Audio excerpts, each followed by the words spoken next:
Hi there, my name's Gina Gardiner. I'm an international best-selling author, I'm an empowerment and relationship coach, and I work strategically with businesses, helping them to be more profitable, but by doing that in a heartfelt way, making the best of their people, and actually having a better work-life balance for everyone.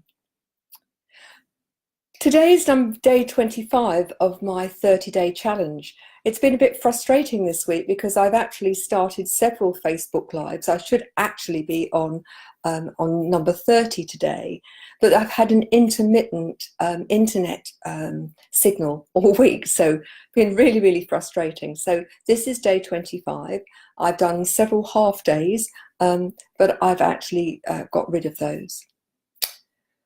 Now, why have I set up a theme which is about, are you living your life fully? I mean, what is a life that is well lived? And why has it come up today? Well, today I've attended a funeral of an amazing lady, 100 years old, born in 1917 while the First World War was on, and somebody who, despite the fact that she was very deaf, almost completely blind, in constant pain with her back, and she had been for many, many years. I don't think anybody ever heard her complain. As I listened to the eulogies today, and I heard her children speak of her and friends, it made me think about my own life and, what's the legacy that I'm going to leave? What does a life well spent actually mean? I can't think that anybody would want to have on their gravestone, could have worked harder, or I wish I'd spent more time in the office. And for me, it comes down to relationships. It comes down to, have I made a positive difference? And have I, in each day, made the best of every day? Funerals are weird things, aren't they? Because they're a time of great sadness and great emotion. But for me, the funeral should be a celebration of somebody's life. But it was brought home to me today how fragile life is, because the funeral that I attended was for a lady of 100 years old. Just think of the changes that she's come across in her 100 years.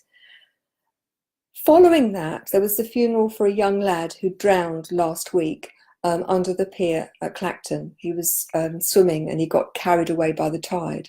I don't know his exact age, but he was a teenager. And there we had a long life, a life where somebody had lived it fully. And then there was this stark contrast with a young lad whose life had been cut short. For me, it's not actually about the length of life that you live, but what you do with it. My brother died very suddenly, aged 49. And one of the things that struck me at his funeral, which I would say is the most dreadful day of my life, and also the most wonderful. Dreadful because we'd lost my brother very suddenly. He suddenly dropped dead while he was practicing to do the London to Brighton cycle race. The paradox is that he was riding for charity, the British Heart Foundation, and he died of a congenital heart condition that hadn't been picked up, and is actually the most common reason for people to die early. The problem with it is that the first episode is usually the last. What made it the most wonderful day is, as we went to the wake afterwards, person after person came up to my sister and I saying, "You don't know me," and I didn't know David very long, but he helped me, he listened to me, he put himself out for me, he made a difference to those people's lives. Now, there is no doubt that when a youngster dies, it's an absolute tragedy. It's a life that has not had a chance to blossom and grow. But for me, in all of that heartache, in all of that grief, one of the things that strikes me is how often the parents and the family of those children or youngsters who died turn that grief into something positive by starting a charity to help people with the same medical condition, or to help other people avoid the problems that that person had. And I just think back to when David died, and it's 8 years now, how grief-stricken we all were. But as we were able to get over the shock, started to look for the gifts that there were arising out of his death. And I think for me, the biggest gift is to recognize how precious life is, and that it makes sense to not waste a moment of it. How often do we waste our time worrying about things that will never happen? How often do we have arguments with people when actually there's no basis for the argument other than the fact that both people want to be right? How often do you actually live in the moment and notice what's going around you? So for me, there were several things that came out of that. Make the most of every day, because you don't know how long you've got. None of us do. That relationships are what makes life so special. And tell people that you love them and that you care about them, and do it often. Take care of your health. And I'm as guilty as the last person of ignoring my health. When you think of the problems that I've had, you'd think that my health would be something, or my body would be something that I would listen to. But I deliberately turned it off. And I've no doubt that actually my capacity, physical capacity, would have been better if I had listened. But recognizing that this life is precious, and that worrying about what might happen in the future or holding on to hurts for the past mean that you cannot actually enjoy the moment fully. And that's so important, because you don't know how many moments you've got. You don't know what's around the corner.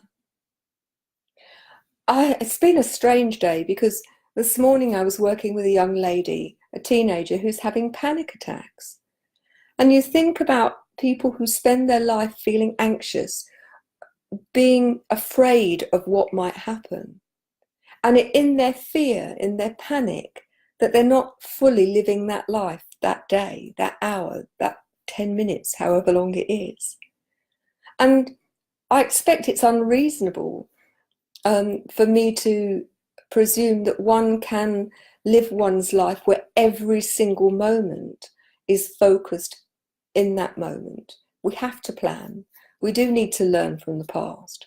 But I do think that all of us spend too much time looking back and worrying about what we should have done or what we shouldn't have done, and too much time worrying about the future. And in doing so, we lose the precious time that we have in each day that is about, you have this time now.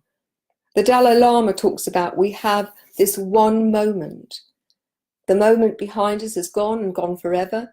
The moment in front of us has never happened. So I'd love to know, what is your legacy going to be? What are the things that are incredibly important to you, and why? And what are you doing to make sure that you make the most of those? When was the last time that you turned around to somebody that you care about and told them? Or that you made the effort to go and see or talk to somebody that you haven't seen for a long time? Told them that you care about them? When was the last time that you took charge of your health and made sure that you did everything to live the longest and most healthy life that you can? I would urge you to use this live Facebook as an opportunity to remind you how precious and how wonderful life is, and how can you make the best of your life. And think about, if someone was going to be speaking about you, giving the eulogy for you, what would they be saying about you? What would they say about your character and about what you spent your time doing and what you thought was important? And it's an opportunity to actually audit that and see, are you happy with that? Or are there gaps? Are there things that you'd rather not be remembered for? And are there things that you would like to be remembered for, but you're not actually involved in doing or being yet?